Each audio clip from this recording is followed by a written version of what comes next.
시청자 여러분 안녕하십니까? 2월 18일 화요일 JTBC 뉴스 아침엔 시작합니다. 어제에 이어 오늘도 막바지 겨울 추위가 기승을 부리고 있습니다. 경기 북부와 강원 산간 지역에 한파주의보가 내려진 가운데 서울의 아침 기온은 영하 8도 안팎까지 떨어졌습니다.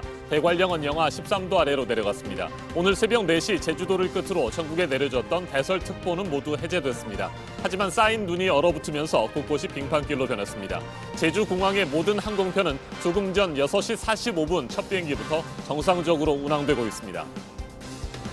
어제 순천에서 완주 간 고속도로 터널에서 30여 대 차량이 잇따라 부딪히고 화재까지 난 사고로 밤사이 사망자가 1명 더 발견됐습니다. 지금까지 사망자가 4명, 부상자가 43명으로 소방당국은 빙판길에 차량이 속도를 줄이지 못해 시작된 사고로 보고 오늘 오전부터 관계기관과 합동조사를 진행합니다. 우리 정부가 일본 요코하마항 크루즈선에 타고 있는 한국인들을 국내로 데려오기 위해서 오늘 오후 대통령 전용기인 공군 3호기를 도쿄 하네다 공항으로 보내기로 했습니다. 일본 정부와 이송 규모 등을 최종 협의하고 있습니다. 박능우 보건복지부 장관은 일본 후생노동성 장관과 전화통화를 하고 크루즈선의 한국인 탑승객 지원 문제와 협력 방안 등을 논의했습니다. 중국에서 확진자가 감소 추세인 것과 관련해 세계보건기구 WHO가 매우 조심스럽게 해석돼야 한다고 밝혔습니다. 한편 중국에 파견된 WHO 전문가팀이 발병 근원지인 후베이 성에는 가지 않기로 한 것을 두고 논란이 커지고 있습니다.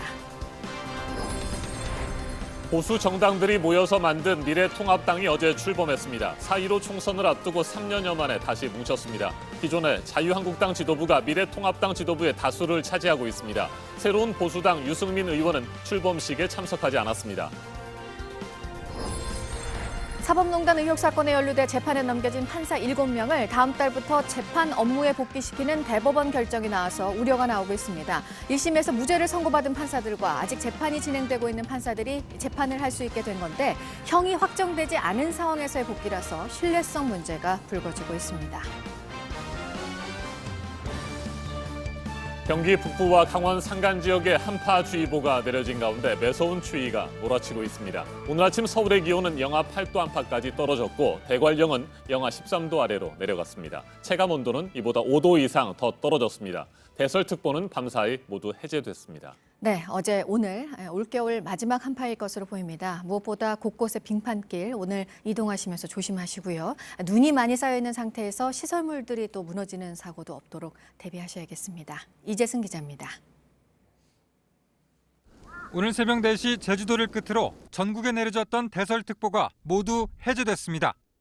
제주공항의 모든 항공편은 오늘 아침 6시 45분발 첫 비행기부터 정상적으로 운항되고 있습니다. 새벽 한때 전남과 제주에서만 산발적으로 눈이 날렸고 그 밖에 대부분 지방에선 눈이 모두 그친 상태입니다. 하지만 이틀 전부터 쏟아진 폭설로 곳곳에 많은 눈이 쌓여 있습니다. 제주 한라산 진달래밭에 84cm, 강원 홍천 20, 전북 진안 19, 서울은 2cm가량의 적설량을 보이고 있습니다. 눈은 그쳤지만 북서쪽에서 찬 공기가 내려오면서 오늘 아침 기온은 어제보다도 더 떨어졌습니다. 서울 기온이 영하 8도 안팎, 대관령은 영하 13도 밑으로 내려갔습니다. 바람도 강하게 불면서 대관령의 체감 온도는 영하 22도로 추위가 절정을 보이고 있습니다. 경기 북부와 강원 산간에는 한파주의보도 발효 중입니다. 매서운 추위 속에 밤사이 복사냉각까지 더해지면서 오늘 아침 눈이 얼어붙어 미끄러운 도로가 많습니다. 특히 다리 위나 주택가 이면도로 등에서는 빙판길이 예상돼 각별히 주의해야 합니다. 오늘 낮 기온은 서울 영상 4도, 대전 6도 등 평년 기온을 회복하면서 추위가 차츰 누그러지겠습니다. 내일은 기온이 더 올라 서울이 영상 9도까지 오르는 등 일교차가 크게 벌어지겠습니다. JTBC 이재승입니다.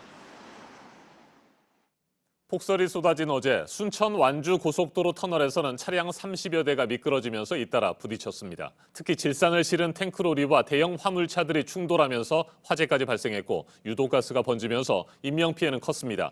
밤사이 사망자는 1명 더 늘어나 4명이 됐습니다. 부상자도 43명에 이릅니다. 사고 수습 작업은 오늘 새벽까지 이어졌습니다. 강희영 기자가 보도합니다. 까맣게 타버린 차량이 완전히 구겨졌습니다. 열이 식지 않은 차량에선 연기가 뿜어져 나옵니다.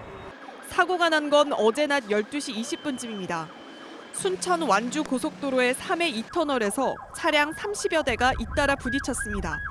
눈길에 미끄러진 일부 차량이 먼저 사고가 났고 뒤따르던 탱크로리 차량 3대가 차례로 들이받은 겁니다. 특히 탱크로리엔 질산 24톤이 실려 있었는데 이 때문에 화재와 함께 유독가스도 번졌습니다. 수습 작업을 이어가던 오늘 새벽 1시 10분쯤엔 사망자 1명이 추가로 발견됐습니다. 이에 따라 현재까지 사망자는 모두 4명이 됐습니다. 유독가스를 흡입하는 등 부상을 입은 사람도 43명입니다. 사고가 난 터널엔 아직도 탱크로리 등 화물 차량 2대가 남아 있습니다. 소방당국은 오전 10시에 관계기관과 합동 조사를 진행하며 추가 수습 작업에 나설 계획입니다. JTBC 강연입니다. 우리 정부가 일본 요코하마항 크루즈선에 타고 있는 한국인들을 국내로 데려오기 위해서 오늘 오후 대통령 전용기인 공군 3호기를 도쿄 하네다 공항으로 보내기로 했습니다. 일본 정부와 이송 규모 등을 최종 협의하고 있습니다. 박능우 보건복지부 장관은 일본 후생노동성 장관과 전화 통화를 하고 크루즈선의 한국인 탑승객 지원 문제와 협력 방안 등을 논의했습니다. 박유미 기자입니다. 중앙사고수습본부는 오늘 오후 일본 하네다 공항으로 대통령 전용기인 공군 3호기를 보내는 방안을 일본 정부와 협의하고 있다고 밝혔습니다. 요코하마항에 정박하고 있는 크루즈선 다이아몬드 프린세스호에는 우리 국민 14명이 타고 있습니다. 이 중 일부만 한국행을 원하고 있는 것으로 전해졌습니다. 국내에 연고가 있는 한국인은 3명입니다. 정부는 이들을 국내로 데리고 오면 우한 교민과 마찬가지로 14일간 격리할 방침입니다. 어제 오후엔 한일 보건부 장관 사이에 전화통화도 있었습니다. 통화는 우리 정부의 제안으로 이루어졌습니다. 양국 장관이 크루즈선 내 한국인 지원 문제와 향후 협력 방안을 논의했다고 복지부는 전했습니다. 특히 우리 정부는 일본 정부의 진단시약 개발 정보를 제공하겠다는 의사도 전했습니다. 국내에는 감염 여부를 6시간 안에 확인할 수 있는 신속 진단시약이 개발돼 있고 하루 5,000건 수준의 검사가 가능합니다. 반면 일본은 하루 300건 수준에 그쳐 이를 1,000건 수준으로 끌어올리겠다고 밝힌 바 있습니다. JTBC 박유미입니다. 일본 요코하마항 크루즈선의 코로나19 확진자는 어제 99명이 추가로 늘어나 모두 454명이 됐습니다. 문제는 크루즈선의 확진자 증가뿐만이 아닙니다. 슈퍼 전파자에 의한 지역사회 감염 공포가 점차 현실이 되고 있습니다. 택시기사 1명을 중심으로 15명의 감염자가 확인됐습니다. 보건당국은 관련자 200명을 상대로 조사를 확대하고 있습니다. 윤서령 도쿄 특파원입니다. 70대 택시 운전기사는 지난달 18일 야카타부네라고 불리는 놀이배에서 열린 신년회에 참석했습니다. 서로 팔이 닿을 만큼 다닥다닥 붙어 앉아 같은 젓가락으로 음식을 나눠 먹었습니다. 배에는 택시기사와 가족들 70여 명이 타고 있었습니다. 마침 비가 내려서 창문을 열지 못했기 때문에 환기가 제대로 되지 않았다고 합니다. 사실상 폐쇄 공간이었던 겁니다. 이들이 함께한 시간은 고작 2시간. 현재까지 배 안에서 감염이 확인된 사람은 동료 택시기사 5명과 가족 3명, 배 종업원 2명 등 모두 11명입니다. 여기에 배에 타지 않았던 사람들에게까지 2차로 감염이 확산돼 택시기사와 관련된 감염자는 15명으로 불어났습니다. 現時点の想定では、ここの屋形船で何か多くの方に移したということが想定されているのではないかと考えております。 병원 내 감염이 확인되고 있는 와카야마에서도 4명의 확진자가 더 나왔습니다. 가나가와 현의 80대 사망자를 돌보던 간호사 1명도 추가로 감염됐습니다. 도쿄에서 JTBC 윤서령입니다. 중국에서는 코로나19 사망자가 하루 사이 100명 넘게 추가로 나왔습니다. 신규 확진자도 2,000명가량 늘었습니다. 일가족 4명이 치료도 받지 못한 채 목숨을 잃었다는 안타까운 소식도 전해졌습니다. 후베이성에서는 외출을 금지하는 2차 봉쇄 조치가 내려졌고 중국 최대 정치 행사인 양회도 미뤄질 가능성이 커졌습니다. 박유미 기자가 보도합니다. 중국 매체 차이시는 후베이성 영화 제작소 주임 창카위와 그의 가족이 코로나19로 숨졌다고 보도했습니다. 지난달 25일 아버지는 입원하지 못해 집에서 숨졌고 이달 초엔 어머니가, 최근엔 창카위와 누나가 잇따라 숨졌다는 겁니다. 창카위는 유서에서 백방으로 알아봤지만 병상을 구하지 못했다고 했습니다. 중국 정부는 후베이성에 외출 금지령을 내렸습니다. 성 단위로는 처음입니다. 공공장소를 폐쇄하고 방역 차량 외에 일반 차량은 통행을 막는 2차 봉쇄 조치에 들어갔습니다. 시진핑 주석에 대한 책임론도 커지고 있습니다. 시 주석이 지난달 7일 열린 당 중앙회의에서 초기 대처를 강조했다는 내용이 당 기관지에 공개되면서입니다. 그때 이미 심각성을 알면서도 우한 봉쇄를 2주 이상 지난 뒤에야 했다는 비판이 나왔습니다. 중국 최대 정치 행사인 양회가 연기될 가능성이 크다는 현지 보도도 나왔습니다. 양회는 해마다 3월 초에 열리는 전국 인민대표 대회와 인민정치협상회입니다. 2003년 사스가 퍼졌을 당시에도 양회는 열렸습니다. 양회가 미뤄진다면 수십 년 만에 처음 있는 일입니다. 홍콩에서는 확진자가 3명 늘어 총 60명이 됐습니다. 2주 동안 카지노 영업을 중단했던 마카오 정부는 오는 20일부터 영업을 재개한다고 밝혔습니다. JTBC 박유미입니다. 세계보건기구 WHO는 코로나19 신규 확진자가 감소하는 추세지만 매우 조심스럽게 해석돼야 한다고 밝혔습니다. 그러면서 이번 사태를 세계적 대유행으로 판단하지는 않는다고 덧붙였습니다. 이런 가운데 WHO는 중국의 국제조사팀을 파견하면서도 정작 코로나19의 발병지인 후베이 성에는 가지 않기로 해서 논란이 일고 있습니다. 강희영 기자입니다. 현지 시간 17일 세계보건기구 WHO가 스위스 제네바 본부에서 언론 브리핑을 열었습니다. 이 자리에서 거브러여수스 사무총장은 중국에서 코로나19 신규 확진자가 감소하고 있는 것으로 보이지만 이는 매우 조심스럽게 해석돼야 한다고 밝혔습니다.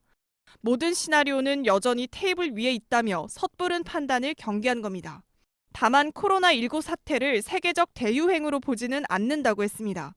마이클 라이언 긴급 대응팀장은 진짜 문제는 중국 밖의 지역사회에서 전염이 나타나는지 여부인데 현재는 그렇게 보지 않는다고 말했습니다. 따라서 대유행이라는 단어는 매우 조심스럽게 써야 한다고 덧붙였습니다. 이런 가운데 WHO가 코로나19를 조사하기 위해 중국으로 파견한 국제조사팀을 두고 논란이 일고 있습니다. 정작 첫 발병지인 우한이 있는 후베이 성엔 가지 않기로 했기 때문입니다. 일부 전문가들은 과연 이번 방문이 실효성이 있냐며 중국 당국의 투명성에 대한 우려를 키울 것이라고 지적했습니다. JTBC 강연입니다. 총선을 2달 정도 앞두고 어제 출범을 한 미래통합당. 박근혜 전 대통령 탄핵으로 새누리당이 분열된 뒤에 이렇게 보수 진영이 뭉친 건 3년 만으로 규모가 113석입니다. 기존의 자유한국당 지도부가 미래통합당 지도부의 다수를 현재 차지하고 있습니다. 안지현 기자입니다.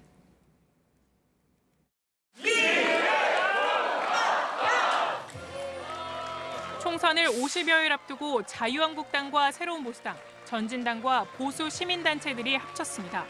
보수 정당이 합쳐진 건 박근혜 전 대통령 탄핵 찬반에 놓고 새누리당이 분열된 뒤 3년 1개월 만입니다.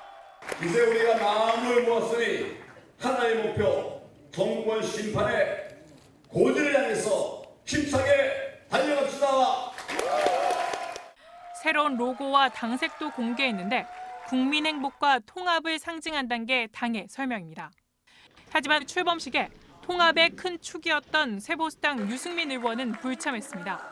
다른 새보수당 의원도 여러 참석하지 않았습니다. 새롭게 구성된 당 지도부도 기존 자유한국당 황교안 대표 중심의 지도부가 다수를 차지하게 됐습니다. 이 때문에 통합정당이 일단 출범하긴 했지만 화학적 통합까지 이루어진 게 아직 아니란 분석이 나옵니다.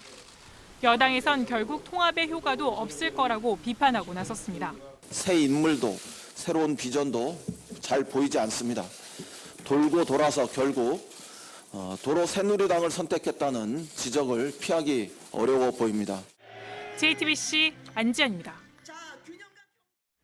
민주당에 대해서는 임미리 교수 고발을 둘러싼 논란의 여파가 계속되고 있는데요. 임 교수의 사과 요구에 당 지도부는 나서지 않았고 이낙연 전 총리가 사과를 했습니다. 이서준 기자입니다.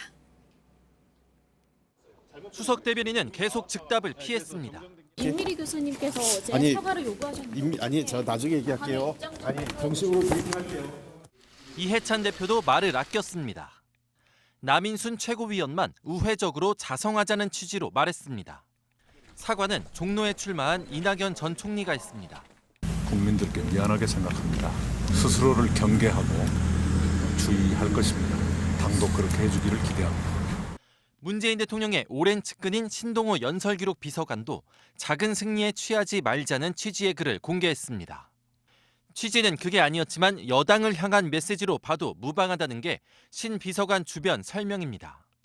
임미리 교수는 당대표의 사과가 없는 게 유감이지만 이 전 총리의 사과는 받아들인다고 했습니다.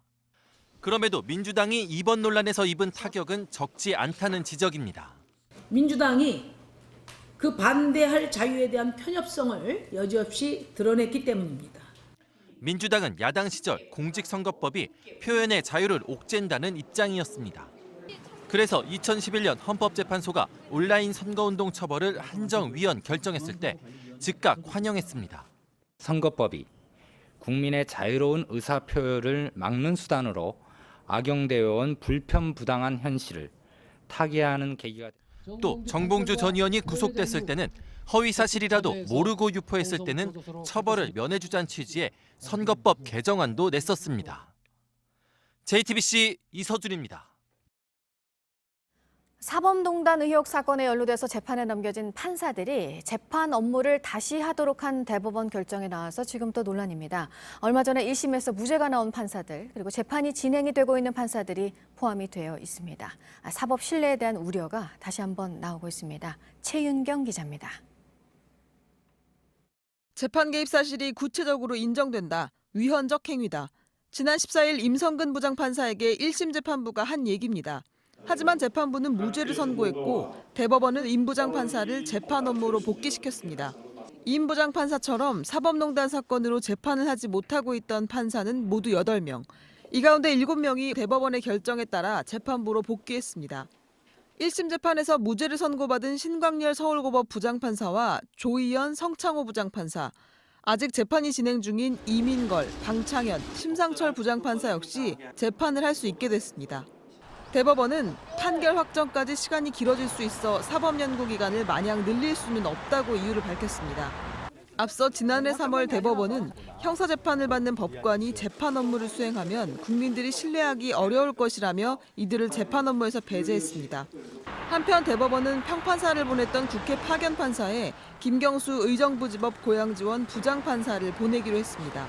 양승태 전 대법원장 시절 국회의원들이 민원 창구로 활용했다는 비판을 받았던 자리입니다. JTBC 최윤경입니다. 강력한 정부 부동산 대책의 풍선 효과로 경기도 수원과 용인, 성남 지역의 집값이 최근 급등을 했었고요. 그래서 정부가 대책을 검토를 하고 있었는데 속도 조절을 하고 있습니다. 당분간 집값 흐름을 좀 더 보겠다는 건데요. 총선 부담 때문이 아니냐는 목소리도 나옵니다. 성화선 기자입니다. 지난해 12.16 부동산 대책 이후 강남 집값은 떨어졌지만 수원과 용인, 성남은 가파르게 올랐습니다. 강남을 누르자 규제가 덜한 주변 지역이 오른 풍선 효과라는 지적이 커지자 정부는 대책을 검토했습니다. 규제가 없는 곳은 대출 한도를 줄이는 조정 대상 지역으로 지정하는 방안 등입니다. 하지만 총선을 앞두고 있는 여당은 그제 고위 당정청 회의에서 신중론을 내놨습니다. 조정식 민주당 정책위원장은 어제 한 라디오 인터뷰에서 시장의 안정을 기하면서도 선의의 피해자가 없도록 하는 방안을 논의하고 있다고 말했습니다. 이러자 정부는 속도 조절에 나선 모습입니다. 국토부 관계자는 아직 정해진 것이 없다며 부처 간 협의가 필요하다고 말했습니다. 정부는 당분간 집값의 흐름을 본 뒤 언제 어떤 방식으로 대책을 내놓을지 정한다는 입장입니다. 현장에선 정부의 대책 검토 소식이 알려진 뒤 과열 분위기가 다소 잦아드는 양상입니다. 초기 과열지구가 되면 대출 주제 이런 게 좀 많기 때문에 매수가 많이 좀 주춤하고 매물은 평상시보다 많이 나온 편이에요. 떨어질 걸 예상해서. 이런 흐름이 실제 통계로 나타난다면 정부 대책은 총선 이후로 미뤄질 수 있습니다. 다만 전문가들은 집값이 계속 불안하면 투기 수요가 몰리고 있는 몇 곳만 집어 핀셋 규제를 할 수도 있다고 봅니다. JTBC 성화선입니다. 네, 코로나19 사태가 전 세계 경제에 미칠 영향에 대해서 여러 전망들이 나오고 있는 상황입니다. 이번 사태로 충격을 받을 기업이 전 세계 500만 개라는 분석도 나왔는데요. 이 소식은 보도국 연결해서 알아보도록 하겠습니다. 안태훈 기자, 500만 개라는 숫자가 어떻게 나온 건가요? 네, 일단 관련 내용은 미국의 경제 매체죠. CNBC가 보도한 내용입니다. 글로벌 비즈니스 리서치 회사가 내놓은 보고서를 인용했습니다. 코로나19 확진자가 나온 중국 내 지역에 500만 개 기업의 2차 공급 업체가 최소 1개 이상 있다라는 것입니다. 또 5만여 개 기업이 이들 지역 내에 최소 1개 이상의 직접 공급 업체나 1차 공급 업체를 두고 있다라고 분석했습니다. 지난 5일 기준으로 100명 이상의 코로나19 확진자가 나온 중국 내 지역에는 약 4만 9천 개의 해외 기업 지사나 자회사가 자리 잡고 있다라고 미국의 CNBC는 전했습니다. 네, 이번 사태의 근원지가 아무래도 중국이기 때문에 전 세계 경제에서 이 중국이라는 강대국이 미치는 영향을 생각해 보면 이제 그 여파를 예상할 수 있는 거고요. 그래서 이제 각국을 긴장을 하고 있는 건데 유럽에서는 이를 어떻게 보고 있습니까? 네, 일단 유로화를 사용하는 19개 회원국 재무장관 협의체죠. 유로그룹의 마리우 센테누 의장은 현지 시간 17일 유로그룹 회의가 열린 벨기에에서 코로나19가 유럽 경제에 미치는 영향은 일시적일 것이다라고 말했습니다. 포르투갈 재무장관이기도 한 센테누 의장은 그러면서 코로나19에 주의를 기울여야 하지만 유로존에 보다 장기적인 성장 전망을 볼 필요가 있다며 지금 단계에서는 좋아 보인다라고 덧붙였습니다. 다만 로베르토 구알티에리 이탈리아 재무장관은 코로나19의 영향을 평가할 때 조심할 것을 촉구하면서 코로나19를 알기에는 너무 이르다라고 꼬집었습니다. 최근 유럽연합 행정부 격인 집행위원회는 올해 유로존의 성장률 전망치를 1.2%로 유지하면서 코로나19가 유럽연합 경제의 새로운 위험 요소라고 평가한 바 있습니다. 네, 이 밖에 새로 들어온 소식들은 잠시 후 8시쯤에 다시 연결해서 전해드리도록 하겠습니다. 네, 지금까지 아침엔 지금 JTBC 안태훈입니다. 이번에는 오늘 아침 체크해봐야 할 뉴스들을 분야별로 살펴보겠습니다. 먼저 정치 분야입니다. 더불어민주당이 일하는 국회를 만들기 위한 총선 공약으로 국회 회의에 정당한 사유 없이 출석하지 않는 의원들의 세비를 삭감하는 방안을 제시했습니다. 징계 규정도 신설해서 불출석 정도에 따라 30일에서 90일 출석 정지와 제명도 가능하도록 하겠다는 방침입니다. 무소속 이정현 의원이 미래통합당 합류를 전제로 관련 논의를 진행 중인 것으로 전해졌습니다. 합류 시점은 이달 중이나 다음 달 초로 예상됩니다. 이정현 의원의 입당이 성사될 경우 호남 출신이 많은 서울 지역구에 출마할 가능성이 높다는 관측이 나옵니다. 범보수 세력이 뭉친 미래통합당 출범에 대해 이른바 태극기 세력들은 혹평을 하면서도 연대 가능성을 열어두는 모양새입니다. 우리 공화당 조원진 대표는 탄핵 오적이 정계 은퇴를 한다면 선거 연대를 하겠다고 말했습니다. 자유통일당 김문수 대표는 중도 표방 좌클릭 정당의 출범이라고 일축하면서도 문재인 정권을 이기기 위해서 후보 단일화는 할 수 있다는 입장입니다. 삼성그룹 주요 기업 중에서 노조가 들어서는 곳이 또 있습니다. 삼성전자, 삼성화재에 이어서 삼성디스플레이에서입니다. 한국노총을 상급단체로 정했는데요. 어제 노조 설립 신고를 했고 이번 주 금요일 공식적으로 출범 선언을 할 예정입니다. 다음 달 말에 주주총회를 앞두고 한진그룹의 경영권 다툼은 점점 더 치열해지는 모습입니다. 조원태 회장과 반대 측에서 맞대응을 이어가고 있는 상황인데요. 한진그룹 주요 계열사 노조는 조현아 전 부사장을 향해서 탐욕을 버리고 자중하라고 비판을 했고 조현아 전 부사장과 손을 잡은 사모펀드 KCGI는 조원태 회장을 향해서 공개 토론을 제안했습니다. 아직 조 회장의 공식 반응은 나오지 않았습니다. 우리나라가 처음으로 수출한 한국형 원전으로 중동의 유일한 원전인 바라카 원전 1호기가 가동이 됩니다. 아랍에미리트의 운전 허가 승인이 나왔고 곧 핵 연료를 장전해서 시운전을 거쳐서 상업 운전이 시작될 예정입니다. 계속해서 사회 분야 뉴스입니다. 이른바 강서 PC방 살인 사건으로 구속 기소돼 재판을 받아온 김성수에게 징역 30년형이 확정됐습니다.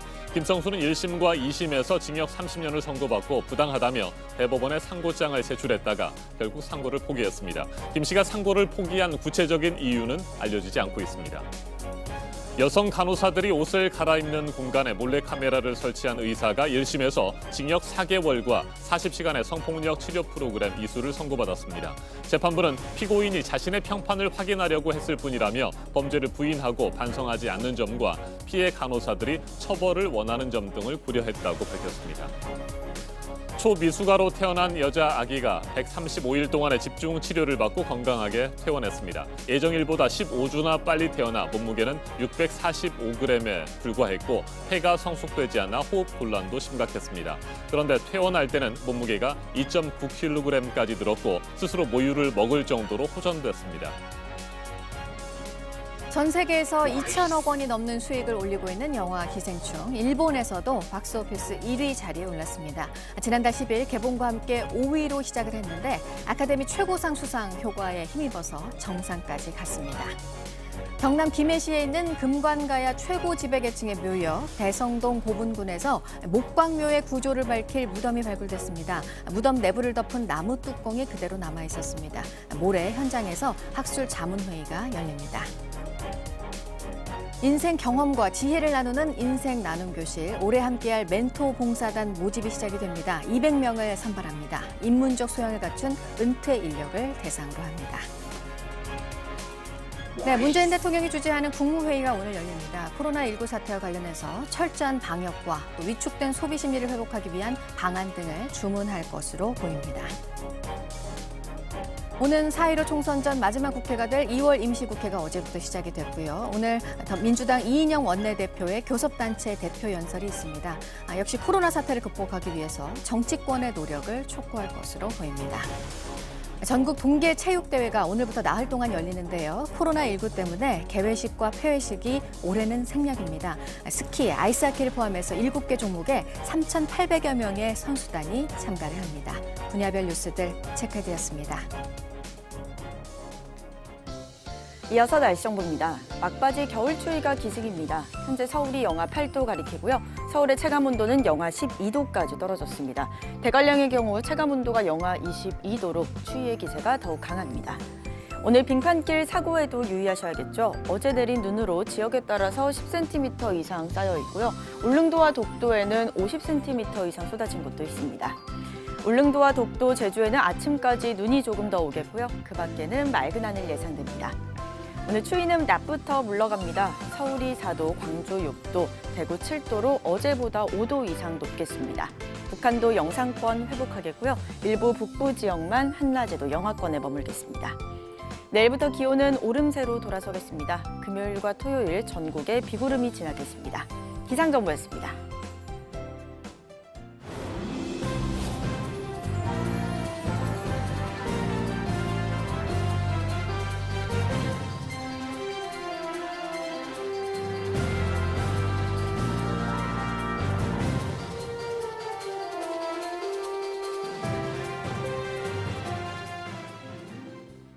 사흘 전 한강에 뛰어든 시민을 구하려다 숨진 고 유재국 경위의 연결식이 오늘 열립니다.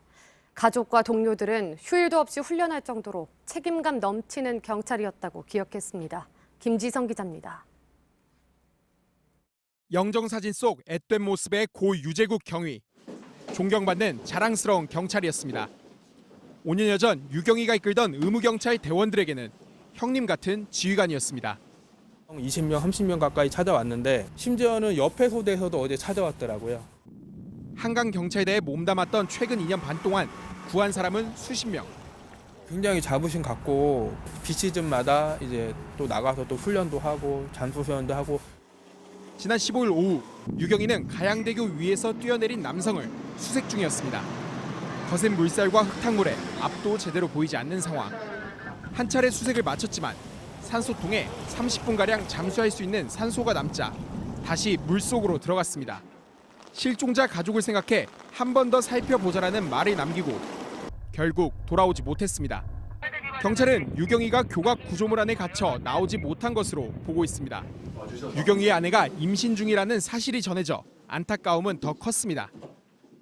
재구가 형이 앞으로 잘 살게 어머니 아버지 잘 모시고 재수 씨한테도 잘하고 형이 정말 열심히 살고. 조문 행렬은 끊이지 않았습니다. 생전에 고인과 인연이 없던 경찰들도 빈소를 찾았습니다.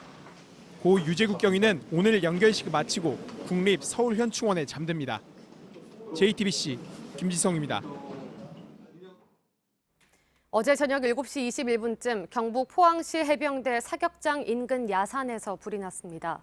소방당국은 소방차 4대와 소방관대를 투입해 밤 9시 31분쯤 불을 껐습니다. 현재 피해 규모와 화재 원인을 조사하고 있습니다. 어제 저녁 8시 18분쯤 울산시 울주군 언양읍 돈사축산 배수처리장에서 불이 났습니다. 불은 출동한 소방대에 의해 40여 분 만에 꺼졌지만 배수처리장 건물과 설비 등을 태워 소방서 추산 800만 원 상당의 재산 피해가 났습니다. 인명피해는 없었고 경찰과 소방당국은 화재 원인을 조사하고 있습니다. 시청자 투표 조작 혐의를 받는 엠넷 오디션 프로그램 아이돌 학교 제작진 2명의 구속영장이 기각됐습니다. 서울중앙지법은 어제 김모 총괄 프로듀서와 김모 부장에 대한 영장 실질 심사를 한 뒤 현 단계에서 구속 사유와 상당성을 인정하기 어렵다며 이들의 구속영장을 기각했습니다. 앞서 경찰은 2017년 7월부터 9월까지 방영된 아이돌 학교의 시청자 유료 투표 결과를 조작한 혐의 등으로 지난 12일 구속영장을 신청했습니다.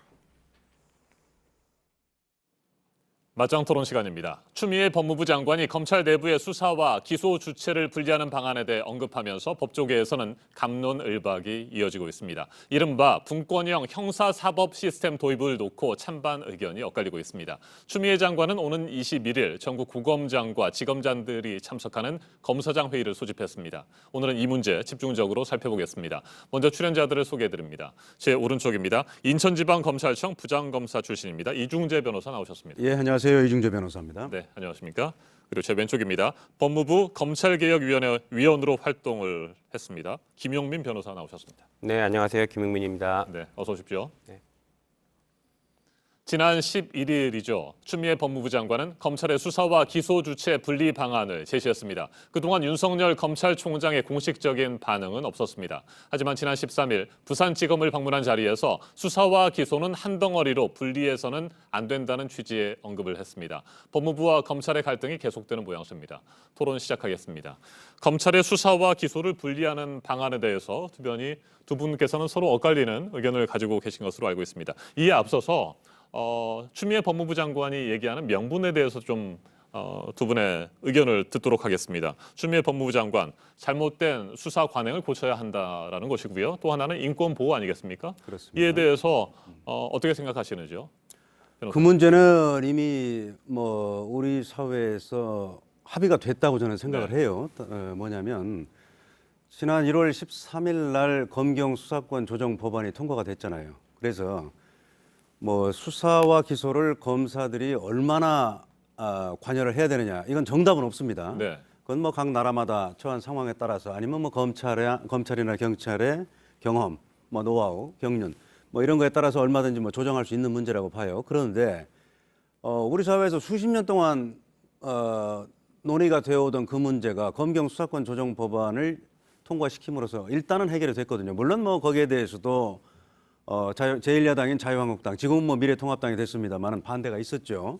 절차적으로 문제가 있다. 그렇지만은 이른 합의된 내용이 대부분의 사건에 대해서는 경찰이 1차적으로 수사하고 종결권까지 갖는다. 네. 그리고 이제 검사는 부패 범죄라든가 공무원 범죄라든가 선거 범죄, 방위사업 범죄 이런 좀 사회적으로 이목을 끌 수 있는 이런 사건에 대해서 수사를 해서 기소 여부를 결정해라. 이런 결론이 난 거거든요. 그런데 그거 지금 시행도 하기 전에 갑자기 추미애 법무부 장관이 검찰 내부에서도 수사검사와 기소검사를 분리해야 된다. 그게 인권 보장에 맞다. 이렇게 명분을 내세웠는데 네. 그러면은 얼마 전에 합의할 때는 아무 말도 없다가 갑자기 지금 수사검사하고 기소검사를 분리하면은 갑자기 인권이 향상되고 그런 겁니까? 그건 아니거든요. 그렇기 때문에 이거 시기적으로 볼 때 제가 볼 때는 최근에 검찰 수사에 대해서 정권을 잡은 소위 말하는 정권 실세 측에서는 이건 좀 불만이 있는 것 아니냐. 그렇기 때문에 검찰 수사를 어떻게든 못하게 막기 위해서 자꾸 이런 제도들을 내놓는 것이 아니냐. 그런 의심이 저는 강하게 듭니다. 네, 검찰의 수사와 기소 분리에 대해서 반대하신다는 입장이신 그렇습니다. 겁니다. 네, 김용민 변호사는 어떤 의견이세요? 네, 저는 동의하는 입장입니다. 수사와 기소권은 분리되는 게 맞거든요. 그게 주요 선진국에서도 수사 기소권은 분리가 되어 있습니다. 그래서 말씀하신 것처럼 경찰과 검찰의 권한을 나눌 때 수사 기소를 분리하는 방안이 지금 논의가 되고 있는 것이고 지금 이번 검경 수사권 조정은 그 중간 과도기 단계입니다. 그런 의미에서 그 수사권 기소권은 분리가 필요한데 1차적으로 법이 개정되기 전에 내부적으로 검찰 내부에서 수사 기소권 한번 분리해서 시행을 해보자라는 것은 당연히 얘기가 나올 수 있는 것이고 우리가 충분히 논의할 수 있는 사안이다라고 생각합니다. 수사 기소권 분리가 왜 필요하냐를 한두 가지 사례를 말씀드려 보겠습니다. 예전 검찰 과거사위원회에서도 조사해서 발표를 했던 사건인데 MBC PD수첩 사건이나 KBS 정현주 사장 사건 같은 경우에 검찰이 수사를 했는데 결국에는 무리한 수사였다라는 당시 무리한 수사였다는 비판이 있었고 법원에서 모두 무죄 판결을 받았습니다. 그때 수사와 기소가 분리돼서 별도의 기소하는 주체가 다 따로 있어서 수사가 제대로 됐는지를 점검하는 절차를 한번 거쳤다라고 하면 그 무리하게 기소를 했을 것인가 결론이 좀 달라지지 않았을까 이렇게 생각이 됩니다. 그리고 최근에 아시겠지만 이게 내부 통제의 방안인데 그 최근에 회사에서도 내부 통제 장치들을 다 마련하고 있습니다. 상법상 준법 지원인 제도가 있다거나 아니면 금융회사는 준법 감시인 제도를 두고 있어서 내부적으로 다 내부 통제 장치들을 마련하고 있습니다. 그런데 그 국민의 기본권을 가장 심하게 침해할 수 있는 권한을 가진 검찰 역시 이런 적어도 내부 통제 기능을 갖는 것은 반드시 필요하다라고 보여집니다. 실제로 이게 갑자기 튀어나온 게 아니라 이미 검찰에서 유사한 제도들을 활용하고 있습니다. 대표적인 게 부장검사회의라는 것이 있는데 수사팀에서 수사를 했는데 이거 기소 여부가 애매하다, 논란의 여지가 있을 것 같다라고 하면 부장검사회의에서 이것을 기소할지 여부를 검토하는 그런 제도들도 있습니다. 네, 그래서 김용민 변호사는 검찰의 수사와 기소 분리가 반드시 필요하다는 입장이시고 해외 주요 국가에서도 이미 수사와 기소 분리가 정착돼 있다. 네. 이런 얘기신 거죠? 네. 동의하십니까? 해외 다른 나라의 사례들은 어떻습니까? 지금 뭐 해외에서도 네. 지금 뭐 어디 해외를 말씀하시는지 모르겠는데 이게 참 위험한 얘기예요. 뭐 우리가 모든 나라의 제도를 알 수는 없거든요. 그런데 큰 흐름은 이런 겁니다.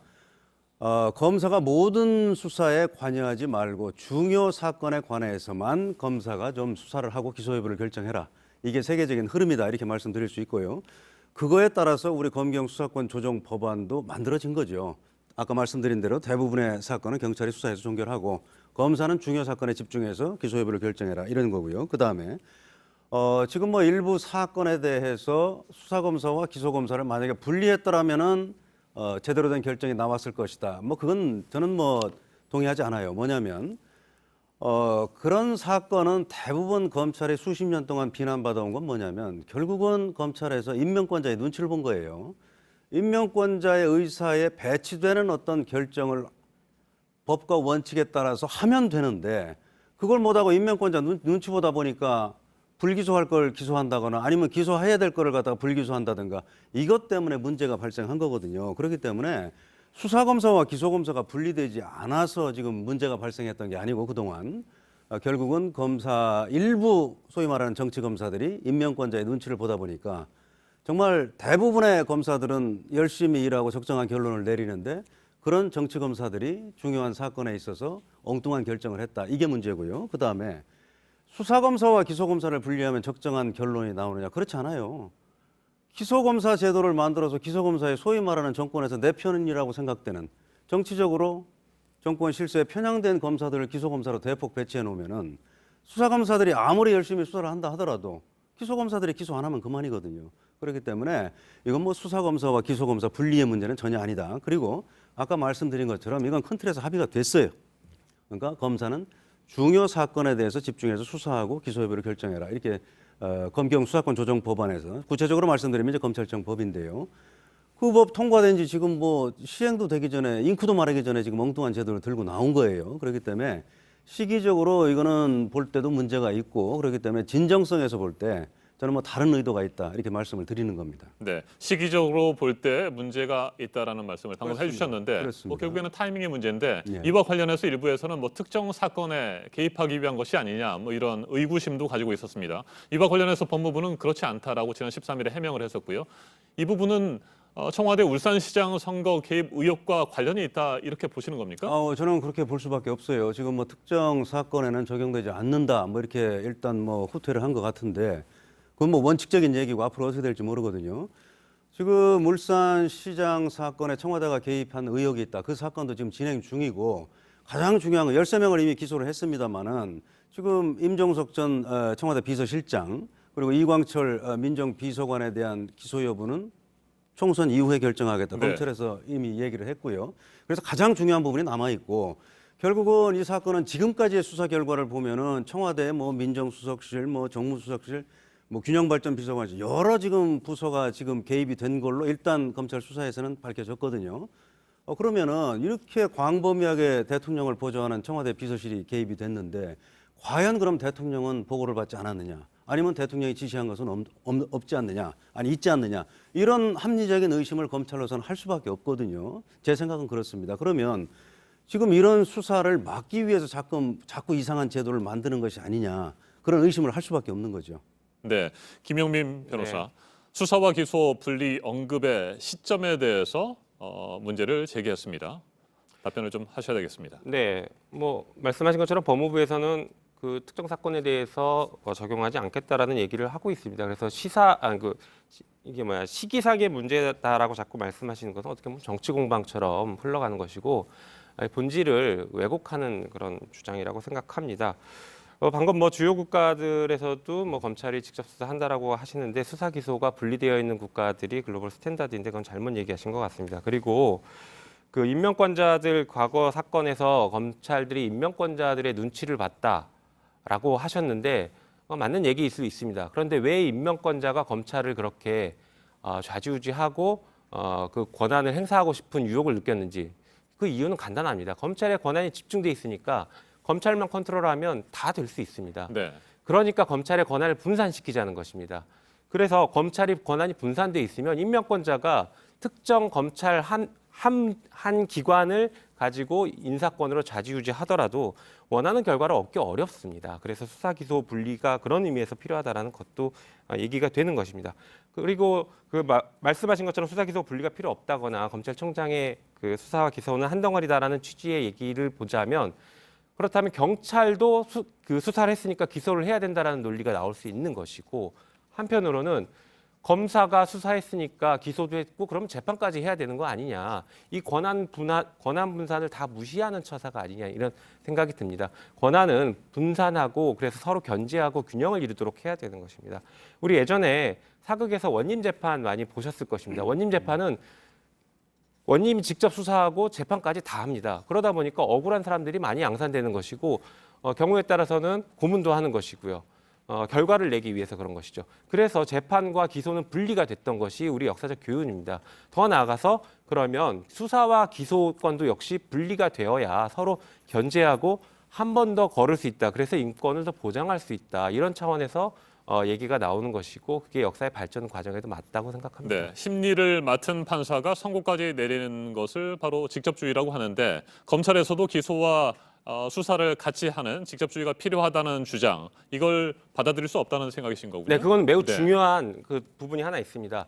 법원에서 재판에 심리한 판사가 판결을 하는 것은 가능하고 당연한 것인데 왜 그러냐면 검사와 재판 과정에서는 공판이 공개되고 검사와 피고인 양측에서 대등하게 서로 증거에 대한 공방을 합니다. 그렇기 때문에 판사가 그 수사를 하거나 재판을 진두지휘하는 게 아니라 각자 당사자들이 사실상 재판을 진행하는 것이거든요. 그래서 판단을 할 수 있는 것이고 검찰은 좀 다릅니다. 검찰에서는 수사 자체가 공개가 되는 것도 아니고 그 피고인 입장, 피의자 입장에서는 지금 검사가 어떤 증거를 가지고 있는지 모르는 상태에서 일방적으로 수사에 객체가 되는 것입니다. 대등한 지위에 있지 않거든요. 그렇기 때문에 수사와 기소가 한 덩어리고 재판과 동일하다라고 평가할 수 없습니다. 오히려 우리 영장재판 같은 경우에 보면은 영장재판을 한 판사는 본안 심리를 할 수 없게 제한을 둡니다. 선입견을 갖지 못하게 하기 위해서 그런 것이죠. 그런 것들처럼 우리가 그 보완 장치들을 다 만들어두고 있습니다. 네, 법원과 검찰의 직접주의는 같을 수가 없다라고 하는 김용민 변호사의 의견에 대해서 이중재 변호사 반론하시겠습니까? 네, 지금 재판과 기소는 분리가 돼 있고요. 그다음에 이제 수사까지 하는 게 맞느냐? 이거는 뭐 각 나라에 처한 상황. 그다음에 그건 제가 말씀드렸잖아요. 그다음에 이제 검찰과 경찰의 뭐 역량 이런 거에 따라 달라질 수가 있어요. 우리 한번 보십시오. 그렇게 수사와 기소를 분리하는 게 절대적인 진리라면 공수처 검사한테는 왜 그러면은 수사권, 기소권 다 줍니까? 그렇기 때문에 말이 안 되는 거고요. 그다음에 해외 검찰이 그러면 수사를 안 하느냐? 그거는 보세요. 우리 한번 언론 보도만 생각해도 금방 알 수 있어요. 뭐 최순실 사건 때나 이런 때 언론 보도를 보면 독일 검찰에서 수사한다, 미국 검찰에서 수사한다 다 보도되거든요. 그렇기 때문에 해외 선진국의 뭐 검사가 수사를 안 한다, 그건 뭐 잘못된 얘기고요. 그 다음에 제가 이걸 가장 말씀드리고 싶어요. 소위 말하는 적폐 수사를 할 때는 검찰 보고 수사 더 하라고 했어요. 문무일 검찰총장이 2017년 7월 달에 취임해서 수사하다가 소위 말하는 적폐 수사 연말까지 마무리하겠다. 그때 뭐라고 했습니까? 청와대 뭐 여당 나서서 그냥 뭐 저 총장 정신 나간 사람 아니냐, 이걸 계속해야지 무슨 소리냐 이렇게 했거든요. 그때 검찰의 수사를 더 늘리고 무슨 기소까지 담당하는 것에 대해서 문제를 제기한 거 단 한 차례도 없었습니다. 오히려 검찰에서 좀 자제를 해야 된다 하는데 더 하라고 했거든요. 그러다가 갑자기 조국 전 장관 수사하고 유재수 감찰 무마 사건 일어나고 울산시장 뭐 청와대 개입 의혹 사건이 일어나니까 지금 이때부터는 갑자기 인권 문제를 들이대고 뭐 이러면서 검찰 수사 줄여야 된다. 기소만 해라. 뭐 이런 식으로 지금 나가고 있거든요. 그렇기 때문에 합리적인 의심이 들 수밖에 없는 상황이고요. 그다음에 검찰의 내부 통제를 해야 된다 이렇게 주장하는데 내부 통제 장치 다 있어요. 지금 뭐 원래 대검에서 하던 감찰권에 더해서 법무부가 감찰을 강화하겠다고 하지 않았습니까? 그러니까 검사들이 일탈하면은 그 부분에 대해서는 법무부가 감찰권 발동하면 되는 거예요. 그러니까 이런 제도가 다 있는데 갑자기 준사법기관인 검찰의 중요한 기능인 수사와 기소 권능을 분리시키겠다. 이거 좀 법에도 없는 걸 갖다가 내부 사무 분담 형식으로 지금 하겠다는 건데 이런 발상 자체가 기본적으로 우리 그 헌법과 법률의 정신을 위배하는 거다. 저는 그렇게 생각을 합니다. 네, 내외부 통제 장치가 이미 있다는 말씀이십니다. 실제로 전문 수사 자문단이 있고요. 검찰 수사 심의위원회도 있지 않습니까? 네. 이 같은 통제 장치가 있는 상태에서 또다시 검찰의 수사와 기소를 분리할 필요가 있느냐라고 하는 주장인데 이에 대해서 답변을 하셔야 되겠습니다. 네, 그 주장에 지금 모순이 바로 발생했다라고 보입니다. 그 외부의 그 검찰 수사 심의위원회나 이런 분들에게 수사 기소와 관련된 어떤 판단을 맡긴다라는 게 검찰의 고유 권한을 또 넘기는 거 아니냐, 법에 없는데 넘기는 거 아니냐라는 그 비판을 여전히 같이 하셔야 될 것 같은데 그 비판을 하지 않고 자문단은 기본적으로 자문이에요. 예. 맞습니다. 거기서 결정하는 게 아니잖아요. 그것도 또 말씀드릴게요. 자문단 지금 말씀하셨는데 매우 제한적인 기록을 봅니다. 그것도 기록을 보는 게 아니라 검사가 요약한 문건 보면서 이게 맞는지 틀린지 판단하기 때문에 기록을 보지 않은 상태에서 판단을 합니다. 매우 제한적인 정보만 가지고 판단하는 것이죠. 그리고 그 감찰권으로 내부 통제할 수 있다고 하는데 수사 중인 사안에 대해서 감찰 원칙적으로 하지 않습니다. 그래서 그것도 잘못된 주장을 하는 것 같습니다. 수사에서 일탈을 하면 감찰할 수 있는 거죠. 그 일탈했는지 여부를 그렇죠? 일탈했는지 여부는 나중에 확인하는 것이 그렇죠. 나중에 하는 거죠. 그렇죠. 그러나 이 수사가 지금 제대로 돼서 기소할 수 있는지 여부는 지금 당장 판단을 해야 되는 문제입니다. 나중에 판단하다라고 하면 재판에서 기소가 된 사람은 3, 4년 뒤에 무죄를 받아도 그때 가서 지금 감찰해서 되겠습니까? 그 문제는 있을 잠깐만요. 수 있어요. 제가 좀 그런데 말씀드릴게요. 특정 사건에 대한 기소 여부의 적절성을 잠깐만요. 제가 개입하겠습니다. 네. 이준재 변호사님, 김용민 변호사 마무리하시고 그다음에 이어서 알겠습니다. 말씀을 해주시기 바랍니다. 네, 조금만 기다려 주십시오. 그리고 그 적폐 수사 때 왜 검찰 그 수사 계속하게 했지 않았냐라고 말씀하시는데 오히려 적폐 수사 때 특검 연장했어야 되는데 당시에 황교안 그 대통령 권한대행께서 특검 연장하지 않아서 어쩔 수 없이 검찰에 수사를 했고 그 수많은 방대한 수사를 제대로 마무리하지 못했지 않았습니까? 그리고 지금 경찰과 검찰의 수사 역량이 좀 다르다라고도 말씀하셨는데 검찰이 수사를 잘한다라고 평가를 하실 수 있겠지만 그것은 권한 때문에 그런 것입니다. 기소권을 가지고 있으니까 수사를 잘했냐는 것은 결국에는 기소권으로 1차 판단을 하는 것인데요. 기소권을 검찰이 가지고 있으니까 검찰이 하는 수사는 당연히 기소를 하죠. 그러면 수사를 잘했다고 1차 평가를 받게 되는 것입니다. 그리고 거기에 더해서 검찰에는 영장 청구권이 직접 있습니다. 경찰은 영장 청구권이 없죠. 그러다 보니까 검찰이 수사를 잘하는 것처럼 보이는 것이죠. 실제로 경찰도 그래서 수사 역량을 키워야 되는 필요성도 있지만 당연히 지금처럼 검찰이 수사를 더 잘한다라고 평가할 수 없습니다. 오히려 검사는 말씀하신 것처럼 준사법기관이고 그 사법시험이나 아니면 그 로스쿨을 통해서 법률 전문가로 키워집니다. 수사 전문가로 키워진 적이 단 한 번도 없습니다. 그래서 수사를 잘한다는 것은 잘못된 평가다라고 저는 그렇게 얘기할 수 있을 것 같습니다. 그리고 이게 그 지금 그 수사권과 기소권을 검찰 내부에서 분리한다라는 것도 여러 가지 단계가 있을 수 있습니다. 아마 지금 완전한 분리를 그 염두에 두고 계속 비판을 하실 수도 있는데 그게 아니라 여러 단계 아마 추미애 법무부 장관께서도 일본 사례 같은 것들을 들었기도 한 것 같은데요. 한 두세 가지 단계의 그 여러 가지 단계의 수사 기소 분리 보완 장치들을 만들 수 있는 것이고 이제 그 논의를 해보자라는 것입니다. 네, 이중재 변호사에게 반론의 예, 말씀드리겠습니다. 지금 뭐 제 발언의 취지를 완전히 지금 왜곡을 하시는데 제가 검사들이 경찰관보다 수사 잘한다고 얘기한 적이 한 번도 없습니다.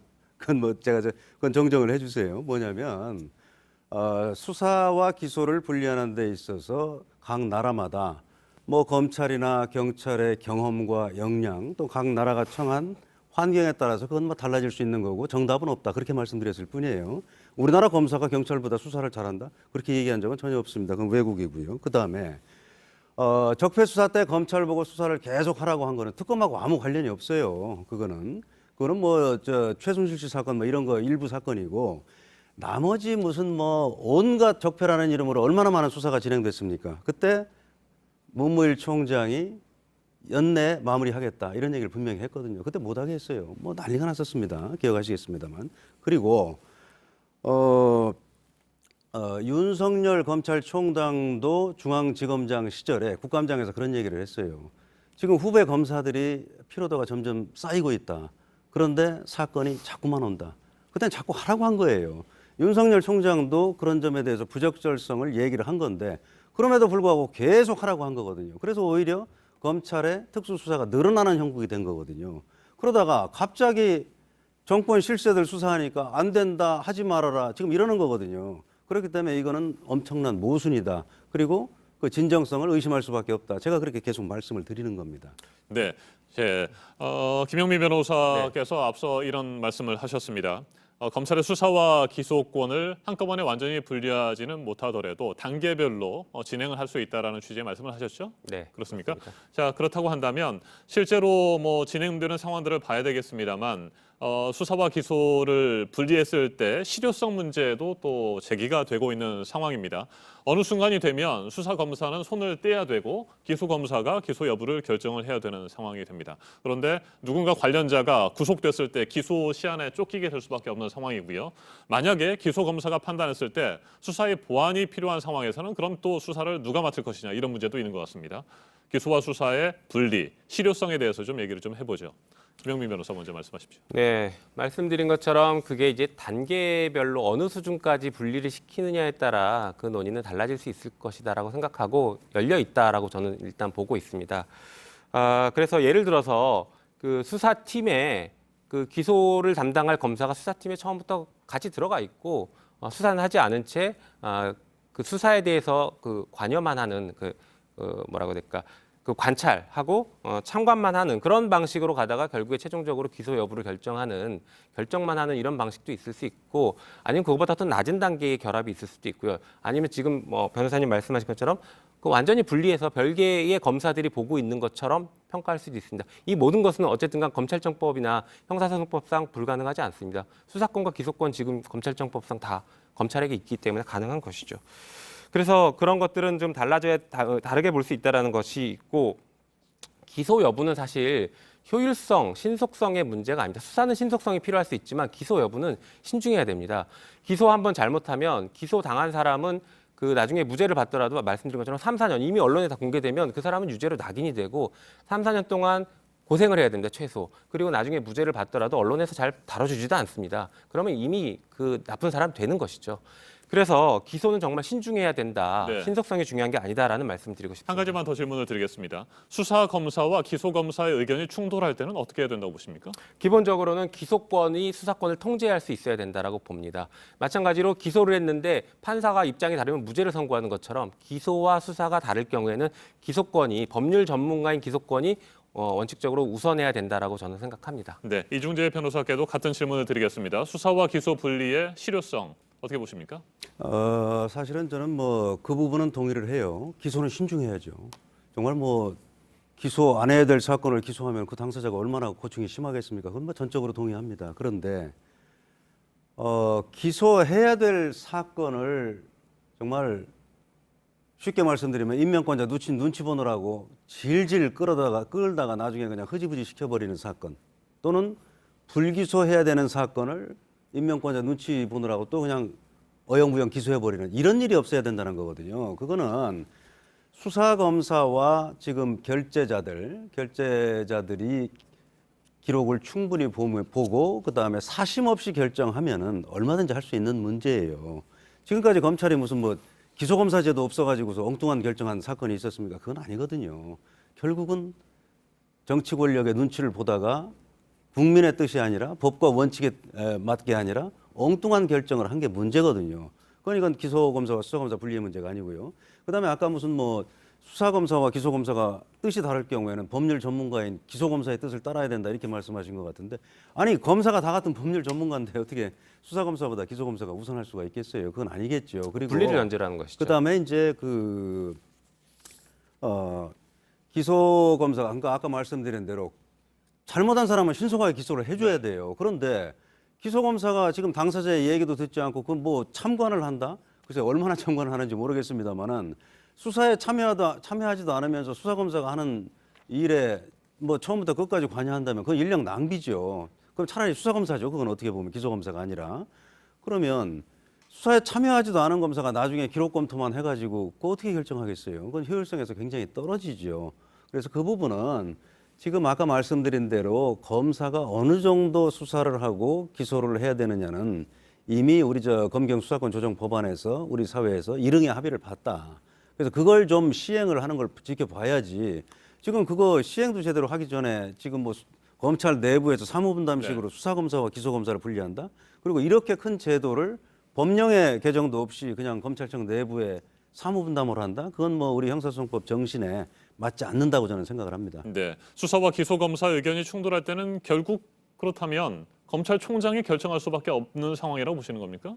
지금 그것도 지금 내놓은 게 없어요. 네. 그냥 뭐 수사검사와 기소검사를 분리하겠다고 취임 40일 맞이해서 기자간담회 하는 자리에서 법무장관이 불쑥 얘기한 거 아닙니까?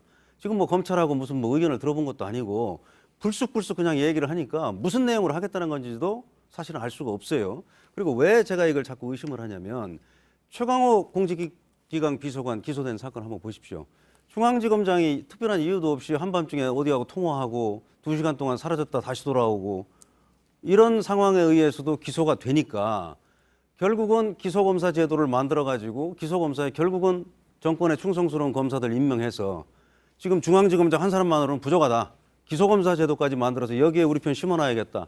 이런 생각을 혹시라도 하고 있는 것이 아닌지 제가 그게 걱정이 되는 겁니다. 알겠습니다. 한 번의 발언 기회 김용민 변호사에게 드리고 오늘 토론 마무리하도록 하겠습니다. 네. 마지막 발언 기회입니다. 이게 자꾸 정치적으로 그 의심을 하시니까 계속 그렇게만 보이시는 것 같은데 사실 그 정관예우나 법조 비리랑도 상당히 연관이 있습니다.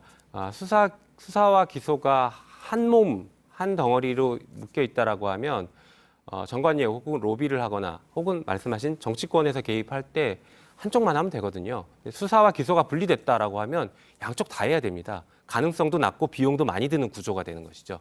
그래서 수사 기소는 자꾸 분리를 해야 된다. 그래야 정치 권력이 이 검찰권을 함부로 흔들고 싶은 인사권을 통해서 흔들고 싶은 유혹을 떨칠 수가 있다라는 계속 말씀을 드리는 것입니다. 그리고 공수처 역시 수사 기소 분리하는 게 가능하다면 저도 맞다고 생각합니다. 가능하면 분리시켜야죠. 그 야당은 계속 야당 탄압용이라고 얘기하시는데 아예 이참에 공수처도 수사 기소권 분리시켜서 야당 탄압용이 아니다라고 명확하게 같이 나갔으면 좋겠다 이렇게 생각합니다. 알겠습니다. 짧은 시간입니다만 두 분의 얘기를 들었습니다. 여전히 찬반 의견이 엇갈리는 것 같습니다. 오는 21일입니다. 금요일에 추미애 법무부 장관이 전국 검사장 회의에 참석합니다. 2003년이었죠. 노무현 정부 당시 강금실 장관이 검사장 회의를 소집했던 이후에 17년 만에 회의가 열리게 되는 겁니다. 이날 회의에서 어떤 얘기들이 오갈지 지켜보도록 하죠. 오늘 맞짱 토론 여기서 마무리하도록 하겠습니다. 이중재 변호사 그리고 김용민 변호사와 함께했습니다. 두 분 토론 잘 들었습니다. 네, 감사합니다. 감사합니다.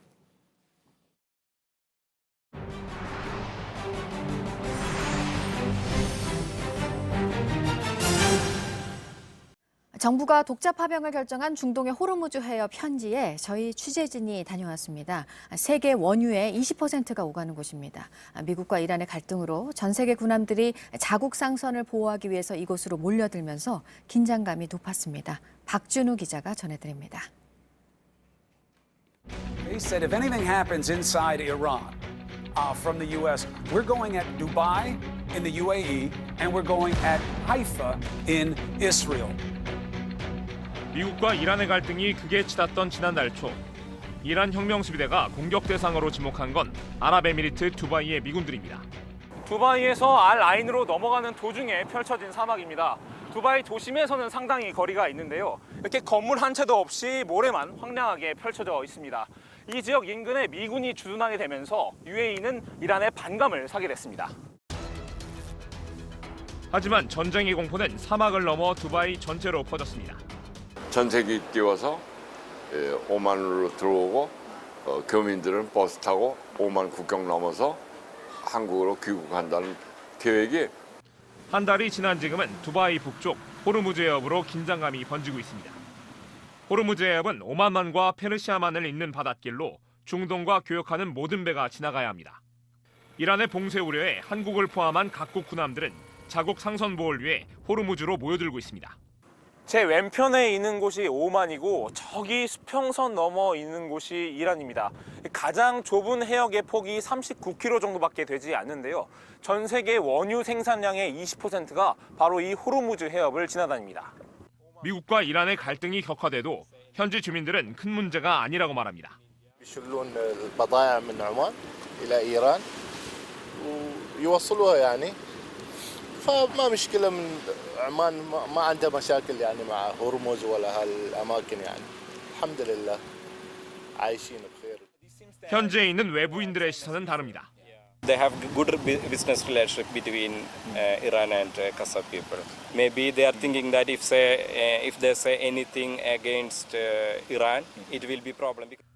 호르무즈를 거쳐온 배 상당수가 머무는 두바이 제벨알리양. 얼마 전 호르무즈를 통과한 중국인 승선원은 긴장감을 늦출 수 없었다고 말합니다. 事态已经减轻，但是还没有结束。 언제 터질지 모르는 위험에 항로도 수시로 바꿔야 합니다.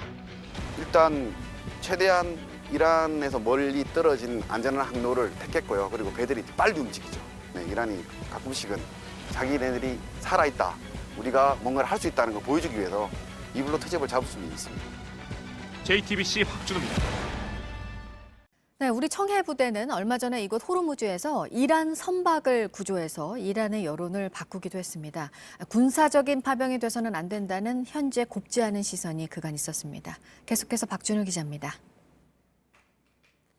유도선두대가 군함을 끌고 선착장으로 갑니다. 지난해 말 청해부대 강감차남이 오만 무스카트항에 들어선 모습입니다. 미국의 파병 요청이 시작된 지난해 7월, 청해부대는 기항지를 아덴만 살랄라항에서 호르무즈에 가까운 무스카트항으로 옮겼습니다. 외국 군함들이 무스카트항에 정박해 있는 모습을 보실 수가 있습니다. 우리나라 청해부대는 보통 한번 작전을 나가면 15일 동안 바다에 머무르는데 돌아올 때면 이곳 무스카트항에서 2박 3일간 정박을 하곤 합니다. 빠지거나 납치됐다나 그런 거 할 때 보니까 원래 장병들이 내가 알 때는 2박 3일 정도 여기 있어야 되는데 그날 저녁에 바로 다 출국을 하더라. 청해부대가 호르무즈까지 작전 반경을 넓힌 건 우리 상선을 보호하기 위해서입니다. 하지만 파병을 바라보는 현지 시선이 곱지만은 않습니다. الحلول العسكرية دائما غير مفضلة. سلطنة عمان ترحب بالحلول السياسية. 군사 활동과 별도로 현지 대민 활동을 강화해야 한다는 목소리도 있습니다. Korea has a very big advantage in the Middle East. It's a beloved country. Show and declare what exactly you are here for to everybody. We are not here to fight. We are here to maintain stability. 이달 초 청해부대는 호르무즈에서 일주일 동안 필요하던 이란 선박을 구조해 현지 주목을 받았습니다. 또 이란 의선을 구조했던 것은 정말 부정적인 이란의 여론을 굉장히 바꾸는 전환기적인 사건이었거든요. 오히려 그런 대민 봉사나 인도적인 역할을 많이 한다면 JTBC 박준우입니다. 오늘의 핵심 뉴스들을 정리해드리는 아침엔 주요 뉴스입니다. 어제 이어 오늘도 막바지 겨울 추위가 기승을 부리고 있습니다. 경기 북부와 강원 산간 지역에 한파주의보가 내려진 가운데 서울의 아침 기온은 영하 8도 안팎까지 떨어졌습니다. 대관령은 영하 13도 아래로 내려갔습니다. 오늘 새벽 4시 제주도를 끝으로 전국에 내려졌던 대설특보는 모두 해제됐습니다. 하지만 쌓인 눈이 얼어붙으면서 곳곳이 빙판길로 변했습니다. 제주공항의 모든 항공편은 새벽 6시 45분 첫 비행기부터 정상적으로 운항되고 있습니다. 순천에서 완주 간 고속도로 터널에서 30여 대의 차량이 잇따라 부딪혀 불이 난 사고가 어제 난 뒤 사망자가 오늘 새벽 1명 더 발견이 돼서 지금까지 모두 4명이 목숨을 잃었습니다. 정확한 원인 등을 파악하기 위한 합동조사가 오늘 오전에 진행될 예정입니다. 우리 정부가 일본 요코하마항 크루즈선에 타고 있는 한국인들을 국내로 데려오기 위해서 오늘 오후 대통령 전용기인 공군 3호기를 도쿄 하네다 공항으로 보내기로 했습니다. 일본 정부와 이송 규모 등을 최종 협의하고 있습니다. 박능우 보건복지부 장관은 일본 후생노동성 장관과 전화통화를 하고 크루즈선의 한국인 탑승객 지원 문제와 협력 방안 등을 논의했습니다. 세계보건기구 WHO가 중국에서 확진자가 감소 추세인 것으로 보이지만 매우 조심스럽게 해석돼야 한다고 밝혔습니다. 중국에 가 있는 WHO 국제 전문가팀이 감염이 시작된 후베이 성에는 방문하지 않기로 한 것을 두고는 비난이 커지고 있습니다. 보수 정당들이 모여서 만든 미래통합당이 어제 출범했습니다. 4.15 총선을 앞두고 3년여 만에 다시 뭉쳤습니다. 기존의 자유한국당 지도부가 미래통합당 지도부의 다수를 차지하고 있습니다. 새로운 보수당 유승민 의원은 출범식에 참석하지 않았습니다. 사법농단 의혹으로 재판에 넘겨진 판사 7명이 다음 달부터 재판 업무를 다시 시작하는 것으로 결정돼 논란이 이어지고 있습니다. 일부 법관들이 최근 1심에서 무죄를 선고받은 게 영향을 미친 것으로 보이는데 형이 확정되지 않은 상황에서 재판에 복귀를 한 것을 두고 사법부 신뢰에 대한 우려가 나옵니다. 아침엔 주요 뉴스였습니다. 외항선에 오른 젊은 실습생이 주검으로 돌아왔습니다. 찜통 같은 기관실에서 이를 돕다 숨진 걸로 추정되는데요. 고인의 휴대전화 메시지에는 말 못한 고민들이 담겨 있습니다. 구석찬 기자가 취재했습니다. 철문이 올라가고 관이 나옵니다. 인도네시아 해역에서 외항선 실습을 하던 한국해양대 3학년 정승원 씨 시신입니다.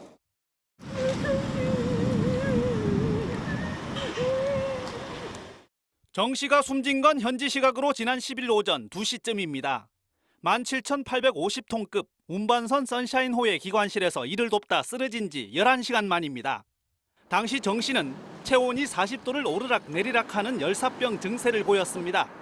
헬기를 부르지 못한 선사 측은 예인선에 태웠는데 육지로 옮기기까지 3시간 넘게 걸렸습니다. 제대로 된다. 그런 느낌이에요. 언제 사망했는지 그게 궁금하죠. 고향 부산에 차려진 빈소. 동기생들은 울먹입니다. 되게 키가 190이 넘고 건강한 친구였는데. 고인의 휴대전화 메시지에서 실습생들의 서름도 느낄 수 있었습니다.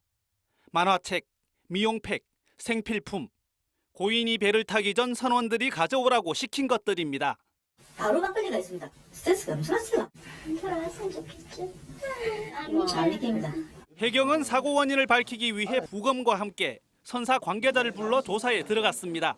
JTBC 구석찬입니다. 지난 연말 한강 시신 훼손 사건의 피의자 장대호가 교도소에서 쓴 일기장을 저희 취재진이 입수했습니다. 이 일기장에는 범행 수법과 과정이 자세히 기록돼 있습니다. 자신의 범행을 진주만 습격에 핵폭탄을 투여한 미국에 비유하며 합리화하는 황당한 내용도 담겼습니다. 최규진 기자의 보도입니다. 장대호가 서울구치소에서 쓴 26페이지 분량의 자필 편지입니다. 지난해 말부터 범행 동기와 과정을 일기장 형태로 기록한 내용입니다. 자신에 대한 수사나 재판 과정이 공정하지 않다는 주장이 담겼습니다. 중국 동포 출신의 피해자가 반말을 하는 등 자신을 무시했다는 취지입니다. 그러면서 죽은 피해자에게 사과를 받지 않아 반성할 수 없다고 썼습니다. 만약 반성해야 한다면 기꺼이 사형을 받겠다고도 말합니다. 또 자신에게 무기징역을 선고한 1심 재판부에 대한 불만도 드러냅니다. 미국이 일본에 핵폭탄을 투여했지만 전범국가라 부르지 않는다며 황당한 주장을 펼칩니다. 스스로 보복범죄를 저질렀을 뿐 국민에게 피해를 준 적이 없다는 변명도 나옵니다. 자신도 억울한 피해자라는 논리입니다. 1심 재판 과정에서도 장대호는 유족들을 향해 웃음을 보이며 조롱하는 태도를 보였습니다. 검찰은 지난달 항소심에서 장대호가 범행을 반성하고 있지 않다며 또다시 사형을 구형했습니다. 장대호의 다음 재판은 오는 27일에 열립니다. JTBC 최규진입니다.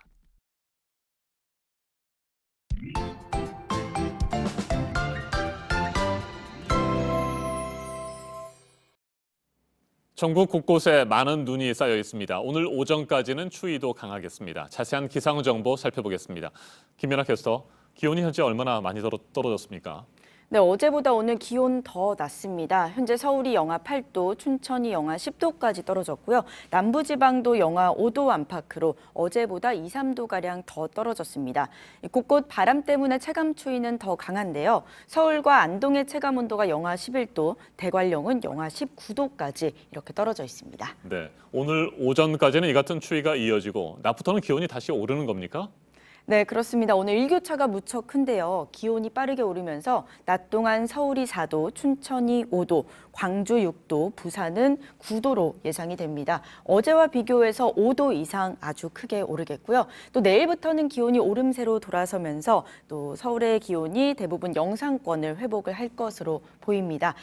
이번 추위가 막바지 추위라고 보셔도 될 것 같습니다. 네, 오늘 새벽 4시 제주도를 끝으로 모든 대설특보가 해제됐다. 제가 앞에서 이렇게 말씀을 드렸는데 저희가 방금 전에 다시 확인을 해보니까 울릉도와 독도 쪽에는 대설특보가 여전히 있군요. 네, 맞습니다. 오늘 대부분 내륙 지역은 맑은데요. 울릉도와 독도, 제주에는 아침까지 눈이 조금 더 내립니다. 말씀드렸듯이 제주에는 특보가 해제가 됐지만 울릉도와 독도에는 여전히 대설 경보가 발효 중입니다.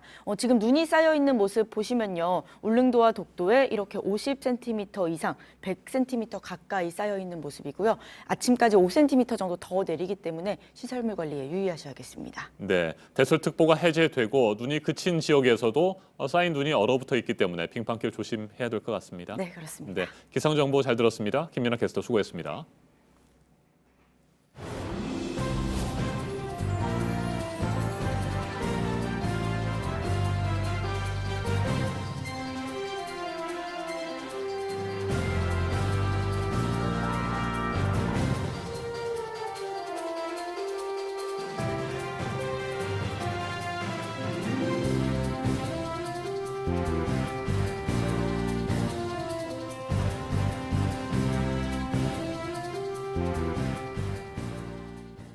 네, 화요일 아침 8시 10분 지나고 있습니다. 이번 총선이 4월 15일이니까요. 2달 좀 안 되게 남았습니다. 정치권의 움직임도 더 분주해지고 있죠. 오늘 관련 일정들 알아보도록 하겠습니다. 보도국 연결해서 알아봅니다. 안태훈 기자, 먼저 민주당은 오늘 경선 지역을 더 발표할 예정이죠? 네, 그렇습니다. 민주당은 오늘 3차 공천 심사를 벌입니다. 이 중 일부는 경선 지역으로 발표할 것으로 보입니다. 59개 지역구에 대해서 심사를 벌이는데 그중에 일부는 경선 지역으로 발표할 것으로 보인다라는 내용입니다. 또 전략 공천 지역을 추가로 지정할 가능성도 있습니다. 민주당은 앞서 1, 2차 공천 심사를 통해서 공천 전략과 단수 공천, 그러니까 전략 공천과 단수 공천 각각 23개 지역과 추가 공모 지역 87곳을 발표한 바 있습니다.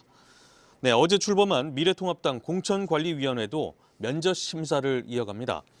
오늘은 부산과 울산, 경남 창원 지역구 출마 신청자를 상대로 면접이 진행됩니다.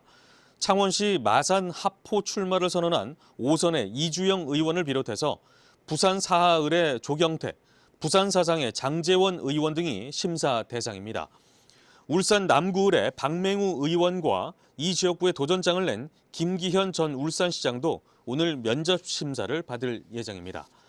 한편 미래통합당은 오늘 의원총회를 열고 2월 임시국회 개막에 맞춘 전략을 논의합니다.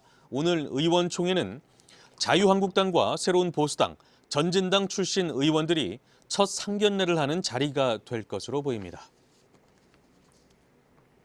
네, 우리에 대한 일본의 수출 규제 조치가 나온 게 지난해 7월이었고요. 이제 한 7개월 정도가 지났습니다. 일본을 향한 불매 운동이 이제 최근까지도 이어지고 있다는 걸 보여주는 수치가 하나 나왔네요. 네, 관세청에 따르면 그렇습니다. 김정우 국회의원실이 받은 자료인데요. 소비재 수입 실적에 따르면 지난달 일본산 소비재 수입액은 우리 돈 약 2,293억 원으로 지난해 같은 기간보다 35.9% 줄었습니다. 특히 일본산 맥주 수입이 1년 전보다 98.2% 급감했고요. 일본산 승용차 수입액도 70%가량 감소했습니다. 끝으로 세계 최초의 미세먼지 관측 정직궤도 위성인 천리안 2비호가 우리 시간으로 내일 오전 예정대로 발사된다라는 소식입니다. 남아메리카 기아나 우주센터에서 발사되는데요. 우주센터 측은 지난달 6일 센터에 도착한 천리안 2비호에 대해 한 달여간 위성 상태 점검 등 발사 준비 과정을 진행했습니다.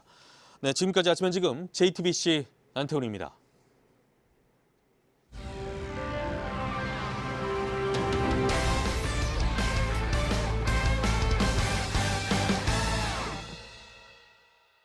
네, 요즘 뭐 마용성, 수용성 이런 말들이 많이 들리죠. 수용성 얘기를 오늘 좀 해보겠습니다. 경기도 수원, 용인, 성남 지역의 집값이 최근 급등을 해서 정부가 규제를 검토했는데 좀 더 집값 흐름을 보겠다는 그런 입장으로 좀 바뀐 부분이 있는데요. 정철진 경제평론가와 오늘 또 함께하겠습니다. 어서 오세요. 네, 안녕하십니까. 네, 지금 말씀드린 그 수용성. 수원, 용인, 성남 지역의 집값이 뭐 심상치가 않아서 정부가 좀 규제를 하겠다. 또 구체적으로 방안도 나온 게 있었고요. 네. 이번 주 초에 발표가 된다고 했는데 좀 지켜보겠다. 속도 조절을 하는 모습이에요. 네, 그렇습니다. 어떻게 보십니까? 조금 의아하기도 하고요. 네. 이렇게 된다면 국민들도 그동안 이어져 왔던 이제 정부의 부동산 규제 정책에 조금 의구심을 가질 수밖에 없는데요.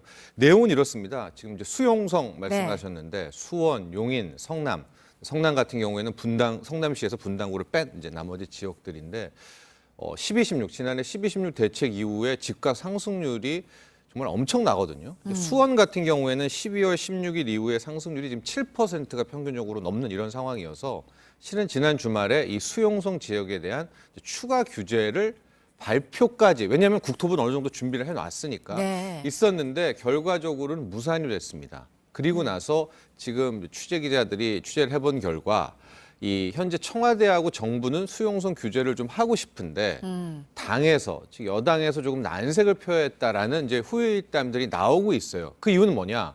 지금 4.15 총선이 나오고 있는데 어쨌든 수용성 경기권 지역도 일종의 표밭 아니겠습니까? 근데 여기에 뭐 강력한 규제를 선거 앞두고 내놓는다면 이 표에 영향이 있지 않느냐, 아마 이런 것이었겠구나라는 그런 생각들이 좀 들고 있습니다. 그래서 일단은 지난 주말에 나올 이제 수용성에 대한 규제는 안 나왔는데 글쎄요, 이렇게 계속 흐름이 나온다면 어쩌면 뭐 이달 안으로 나올 규제는 나올 수가 있습니다. 우리가 좀 더 당정청의 반응을 좀 지켜봐야 될 필요가 있겠습니다. 근데 그 뭐 총선 얘기 하신 거면 그러면 그 얘기는 규제를 해야 하는데 네. 규제를 안 하겠다는 그런 얘기로 정리가 될까요? 늦추겠다는 거죠. 왜냐하면 네. 현재 상황이 그동안의 패턴으로 보면 해야 되는 거거든요. 왜냐하면 네, 12, 어느 16, 정도 상황인가요? 12, 16 대책 나왔을 때 풍선 효과가 뭐 걱정된다 얘기하고 네. 얘기하니까 그때 당시 정부가 그럼 풍선 효과 나오면 바로 잡겠다 또 얘기했거든요. 근데 수원 같은 경우를 좀 보면 앞서도 얘기했지만 12, 16 대책 이후에 뭐 7% 넘게 올랐었고 문제는 지금 수도권에서 나온 뭐 수용성이라든가 또 오동평이라고 있죠. 오산, 동탄, 평택 이런 오동평. 네, 오동평도 있고요. 이런 지역이 가격뿐만이 아니라 거래가 실렸다는 데 좀 더 큰 우리의 그 초점이 있는 거예요. 지금 12, 16 이후에 서울만 보면은 거의 반토막 밑으로 떨어졌습니다. 그러니까 보통 10,000건 이상이 됐었거든요, 서울은. 근데 지금 한 4,000건. 2월에 이 코로나19 때문에 더 밑으로 떨어질 것 같아요. 근데 반면에 이 수도권들을 보면은 지금 2만 건이 넘게 거래가 되고 있어요. 그러면 분명히 유동성과 투기 자본도 들어와서 이 지역에서 가격을 높이고는 있지만 여기에 실수요자들도 함께 가세하고 있다고 봐야 되거든요. 이런 측면이라면 이게 전형적인 풍선 효과의 모습인데 여기에 왜 네. 그러니까 규제를 하라는 게 아니라 그동안에 정부의 부동산을 바라보는 시선은 어쨌든 규제 일변도로 계속해서 나갔잖아요. 그렇다면 규제로 나가려면 끝까지 가야 되는 게 효과가 있는 거거든요. 근데 지금 약간 머뭇거리고 있는 모습이 네. 그 이유에 대해서는 좀 많은 궁금증이 나오고 있습니다. 그럼 그거는 맞는 건가요? 그러니까 어느 지역을 누르기 위해서 누르면 수요는 있으면 한 곳을 누르면 퍼져가는 거는 좀 예상할 수 있는 부분이니까 그럼 풍선 효과가 있으면 그곳을 또 따로 잡겠다. 그럼 이쪽에 풍선 효과가 있으면 또 그곳을 잡겠다. 이건 맞는 겁니까? 그게 이제 보는 시선에 따라서 다른데 이제 규제를 반대하는 쪽에서는 뭐 정말 잘못됐다라고 얘기를 하죠. 그래서 현재 필요한 것은 공급 확대다 이렇게 얘기를 하고 있는 것이고, 그러나 이제 반대편, 특히 이제 정부의 입장은 현재 공급은 어느 정도 충분하고 현재 이런 가격 상승의 부동산의 열풍, 버블은 투기 자본이 일으킨 것이라는 이제 관점으로 계속 규제를 해 나가고 있거든요. 네. 근데 이 규제라는 것이 늘 피로감이 있습니다. 끝까지 따라잡을 수가 없이 이게 두더지처럼 여기저기 나오고 있는 것이고, 지금 또 하나 굉장히 큰 문제는 저금리입니다. 네. 당장 이번 주부터 또 주택담보대출금리가 또 떨어지거든요. 그러니까 금리가 계속 이렇게 낮은 상황에서는 그 유동성의 힘을 막기가 상당히 좀 어렵습니다. 그런데 그나마 규제로 계속 갔으면 가야 되는데 지금 멈추니까 이 수용성, 지금 그 밑으로도 내려오고 있거든요. 앞서 네. 말한 것처럼 뭐 오동평이라든가 지금 구강화라고 해서 구리, 광명, 화성까지 뭐 계속 들썩들썩 되고 있어서 지금 현재 상황은 이런 돈의 힘, 그리고 뭐 신분당선, 신안산선, 이런 개발 재료, 특히 그다음에 총선, 이런 것들이 복합적으로 작용하고 있는 것이 아닌가 보고 있습니다. 네. 그 풍선 효과를 잡겠다. 특히 수용성 이 지역에 대해서 어떤 규제가 구체적으로 나올 것이다라는 얘기가 나온 이후에 조금 뭐 변화가 있어서 그 변화를 보면 좀 더 집값 추이를 봐도 되겠다는 게 이제 지금 정부 입장인데, 그래서 속도 조절을 하겠다는 게 좀 변화가 있긴 있었습니까? 뭔가 규제가 나올 것이라는 그 카드가 제시가 되니까요. 그렇지는 않은 것 같습니다. 네. 아직까지는. 이제 규제가 나올 수 있는 것들이 뭐 있냐? 지금 뭐 조정 안 돼 있는 것들은 조정지구로 지정을 하고요. 네. 조정지역은 뭐 투기지구, 투기과열지구, 뭐 투기과열지구까지 하게 될 텐데, 투기과열지구라고 해도 글쎄, 그러니까 현재 15억 이상 대출 금지, 이런 초강력한 규제에 적응이 되어 있잖아요. 네. 그러면은 그 다음에 나올 규제는 항상 우리가 그렇듯이 그런 강력한 규제에 준하거나 더 세야 되는 규제가 나올 때 효과가 있는 건데, 지금 상황에서 뭐 조정지역을 지정한다든가 뭐 투기 과열지구를 지정한다든가 아마 시장을 누르려면 그거보다는 더 강력한 게 나와야 되지 않을까 이렇게 보고 있습니다. 네. 그럼 일단은 지금 부동산에 대한 그 부동산 시장에 대한 정부의 규제책은 총선 다음으로 넘어간다 이렇게 예상을 하면 되겠습니까? 그런 예상을 좀 많이 하고는 있는데 아직까지는 모릅니다. 실은 지난 주말에 있었던 회의에도 뭐 이렇게 됐다라는 전언이 나오는 것이고, 뭐 정부가 당장 이번 주에라도 추가 규제를 할 수가 있을 것 같은데, 지금 세간에서 많이 걱정이 하는 것이 2007년, 8년에 있었던 부동산 모습과 뭐 데자뷰 같은 거를 걱정을 합니다. 그게 무슨 얘기냐? 당시 2006년, 7년, 8년을 돌아보면 버블 세븐이라고 해서 그때 당시 지역들이 이제 강남에 강남 서초가 있었고요.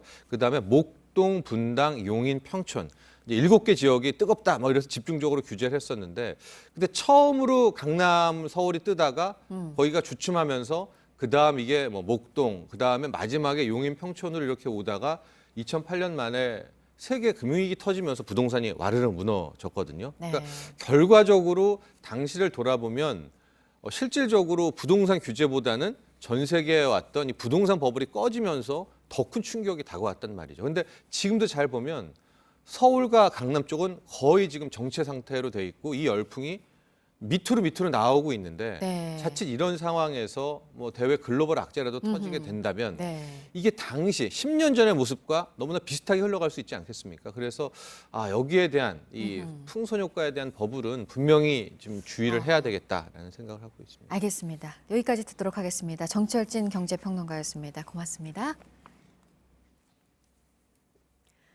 네, 경주에 우뚝 솟아있는 이 경주타워를 둘러싸고 그간 오랜 법정 다툼이 있었습니다. 한 건축가가 자신의 작품을 베낀 것이라면서 소송을 냈었고 대법원까지 가서 결국 이겼는데요. 이번에 이 건축가의 이름이 타워 앞에 새겨졌습니다.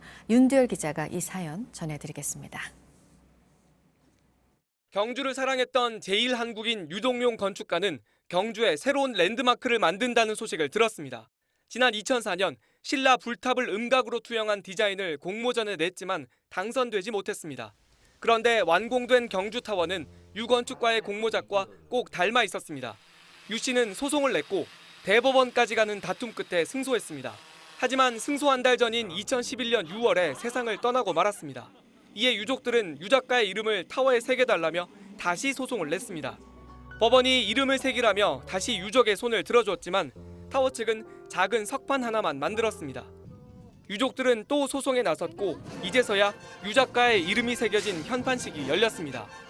후배들을 위해서라도 꼭 소송을 진행을 해야 되고 반드시 끝까지 해내서 이겨야 된다라는 말씀을 하시고 우리나라 곳곳에 아름다운 건축물을 남긴 유 선생의 이름이 경주타워에 새겨지는데 꼬박 12년이 걸렸습니다.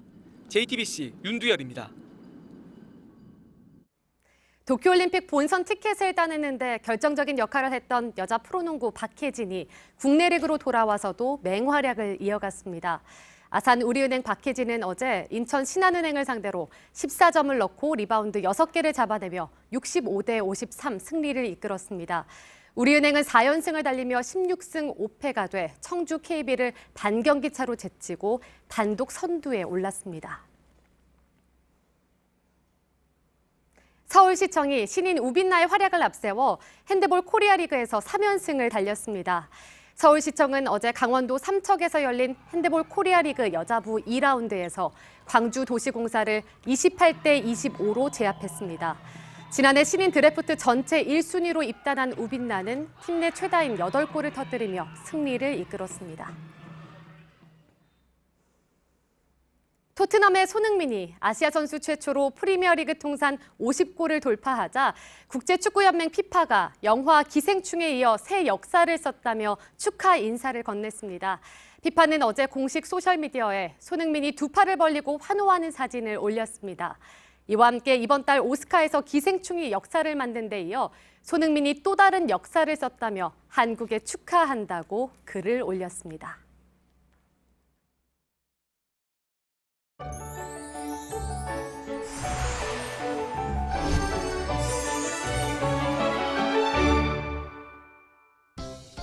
막바지 겨울 추위가 기승입니다. 현재 서울이 영하 8도 가리키고요. 체감 온도는 영하 11도까지 떨어졌습니다.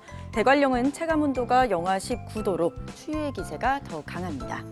오늘 빙판길 사고에도 유의하셔야겠죠. 어제 내린 눈으로 지역에 따라 10cm 이상 쌓여 있고요. 아직 대설경보가 발효 중인 울릉도와 독도에는 50cm 이상 쏟아진 곳도 있습니다.